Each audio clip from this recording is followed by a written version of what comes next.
ஒரிசாவை வந்து தமிழன் ஆளலாமா? முன்னாள் IAS ஆபீசர் அங்க இருக்காரு. அவர் வந்து நவீன் பட்நாயக் முன்னாள் முதலமைச்சருடைய அவருடைய கட்சியில இருக்காரு. அவர் பேரை பயன்படுத்தி ஒரு விளம்பரங்கள்லாம் நீங்க பாத்திருப்பீங்கன்னு நினைக்கிறேன். சார் ପଖାଳ ବେଲାରେ ଖାଆନ୍ତି ନା କଦଳୀ ପତ୍ରରେ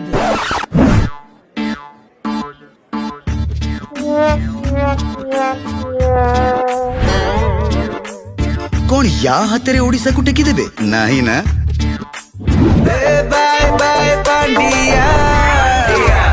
அப்படி விளம்பரங்களை உருவாக்குனாங்க.